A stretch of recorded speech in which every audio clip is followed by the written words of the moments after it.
It's no good making a deal with the devil. He's a cheat. He's all they say he is, and more. The effete modern books like to present him as a smiling red devil, all clean and slick, or as some cagey, witty peddler, or a top hat and towels city slicker. But the monks of the Middle Ages knew better. They described him as a beast, a stinking, foul-breathed, corrupt, and totally loathsome abomination. Take my word for it, he is. I know, for I was a fool enough to make such a pact. I saw him and dealt with him, and from beginning to end, it was never worth it. It was desperate, and like all whom fate have played crooked, I was sore about it. Things were not going well with me, and it was all their fault. My wife and my daughters. I refused to take the blame in spite of what the devil may claim. I know when I'm right. My daughter had run away from my home. That was the shock that made me realize what was happening. The girl ran away, and she was only 16, and she'd stolen the contents of my wallet and took some of my wife's jewellery and ran away. My wife wasn't so shocked. She had the nerve to say it served me right, that I didn't understand the child. What's to understand about a disobedient daughter who doesn't listen to her father, and who makes dates after 8 o'clock at night, who sneaks magazines into her bedroom, actually talks to some of those uncouth common kids from across the tracks, and has been seen in soda parlours after dark? Sure, I had to beat her. I've been doing that since she was 7. I've had to be stricter and stricter with her. Spare the rod and spoil the child. That's the slogan I was raised on, and I did my best. But the girl was rotten. Something from her mother's side of the family, no doubt. And she had the nerve to try to run away. I called the police. I'm not going to be thought of as the father of a wild kid. I sent out an alarm. My wife objected, but I put her in her place. A slap across the face shut her up. I taught her long ago who was master. Me. The way it was meant to be. I locked her up in a bedroom, and later on I gave her a lesson with a strap, face down on the bed with her clothes off. Women know only one master. My mother never complained. She didn't dare. Not even when she was dying after my father threw her down the stairs that night. My father's ways were right, and I was right. The cops brought the girl back to me the next day. I gave her a hiding she'd not forget. And then I arranged to have her committed to a corrective institution. One of those private sanitariums for disturbed children. You know. Exclusive, well guarded, and well disciplined. Alright, they made life hell for her, but how else can you teach a wayward child how to do right? Better for the family name than to have her in public vision. They had my orders, and the extra payments I made were generous enough to enforce them. She'd not get out until she was good, if they had to nearly kill her to do it. They kept her in a straitjacket for months at a time at my insistence, and in restraining cuffs and belts at all other times. A series of regular electric shocks taught her a few things.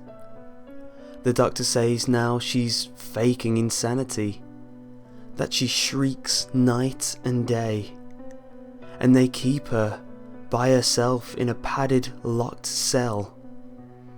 But I think she's faking. She's just a disobedient girl, and she's got to learn who's master. As for my wife, she had the nerve to leave me. She climbed out of a window the night I bribed the doctor to start my bad daughter's shock treatment. She ran to my business partner, that skunk, and he helped her hide. The next day, he dared put it up to me. He said he thought I was the one who was cracking up. Me. The nerve of him. Obviously, he was scheming to steal my wife away from me, and he must have been double booking my firm. I was sure of it. I could see it from all his faking, sly ways.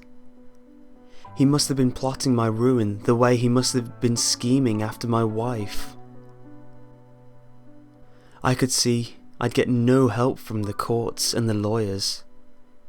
They're all corrupt, unable to see how a man must be stern with his own. These are decadent times. No wonder the world is going to hell. I was in a jam. They cornered me, boxed me with legal chicaneries, tied up my funds. I was furious that night as I stalked up and down my house. The windows were shut and all shades down. I don't stand for curious eyes. I was alone, and the next day they'd be closing in from all directions. That's when I turned to Satan. I figured if Satan had been maligned as much as I was, he must be alright. Just a victim of the same errors.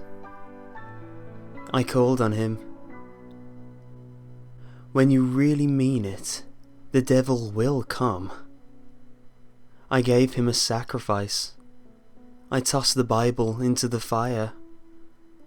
I got hold of my wife's cat, that snarling, fuzzy beast, and I cut its throat on the living room rug and called Satan. He stank. The place stank, and he was there. A foul sort of thing. He was crawly and slimy and toady. He belched rot, and his voice would give you the willies. But I don't go for appearances. I knew he had to have the stuff to stand up to all those dirty do-gooders and gospel pounders. I told him I wanted to get out of my jam. I wanted my wife back under my control, and my daughter where I wanted her, and my partner in hell. Satan agreed.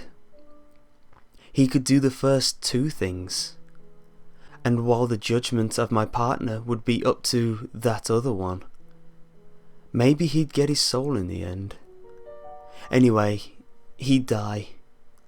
And what did he want of me? My soul, of course. I trusted him for that. What good would it do him? I believe in reincarnation, anyway. I struck a hard bargain. I said first I had to have a chance to be reborn again and live a whole new life from the start. Then he could have my soul afterwards. Because if he got my whole soul, but only gave me the last half of my life as I wanted it, that wasn't fair, was it? No. I drove a hard bargain. He had to give me an entire life from start to finish. He whined and he threatened and he bellowed, but he agreed. On my deathbed, he said he'd reappear and give me the word on the whole new life I was going to get to live. There were certain rules he had to go by in that sort of thing. Okay, I said, I trust you. You and me. We think alike. We think right. An iron hand in a velvet glove. That's the rule. He stank, that no good bum. He gave me his word, and I say he cheated, but he didn't think so. My partner died that same night. His furnace exploded in his house. The place was a seething mass of flames. He tried to get down the stairs, got splashed with flaming oil, was scorched from head to foot, ran out in the flames and died in agony. Served him right. The firm's ledgers were in his house for his auditors, and they burned up too, putting me entirely in the clear. He died in scandal too, because my wife was caught in his house. She had a room upstairs. She jumped from the window. The newspaper snapped a picture in a torn nightgown on the lawn coming away from the man's house. That queered any divorce case for her. She came home and she had to keep her mouth shut. There'd never be a chance for her to get custody of our runaway daughter or any divorce. I've never let her forget the scandal, even though she claims there was nothing between them. He was just being hospitable. Ha! I showed her. She's not allowed out the house now, and I beat her black and blue whenever I think of it. She hasn't got a legal leg to stand on. Not after those newspaper photos and stories. My daughter is still in the padded cell I arranged for her. If she's going to fake insanity, I'll make it so hot for her she'll learn the error of her ways. She's been there 10 years now, and the kid is stubborn, but the doc and his strong arms have been well paid. They use the leather mitts on her, and the rubber sheets, and the shocks. She'll stop her act, or else. Unfortunately, I won't live to see it. I'm dying now, and I've arranged in my will to see that a cure and treatment continues. I got this cancer of the throat from inhaling some kind of poisonous gases or something years ago. I think it was that evening with that stinking cheat. His bad smell burned my throat. It did. I told you he'd cheat. And he's back. Just now.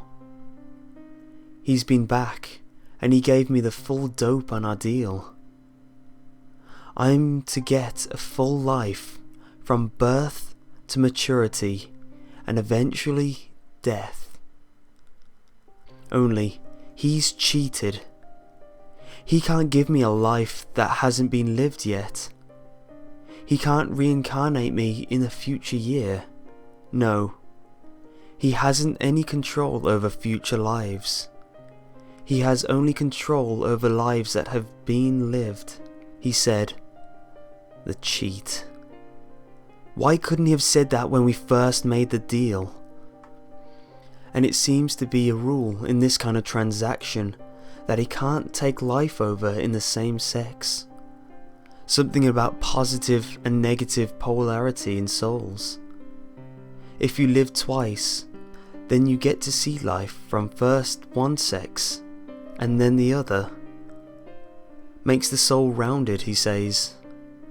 The cheat. And it's also got to be someone who's a blood relation, he tells me. The stinking, slimy, no good crock. I'm dying, and in a few minutes more I'm going to be dead. And then I'll open my eyes again, a newborn baby, and start living through all the long, long years of another person's life. I've got to experience everything, every darn, horrible, painful, frustrated, mean minute of it. I'm going to be reborn as my own daughter. It's going to be hell.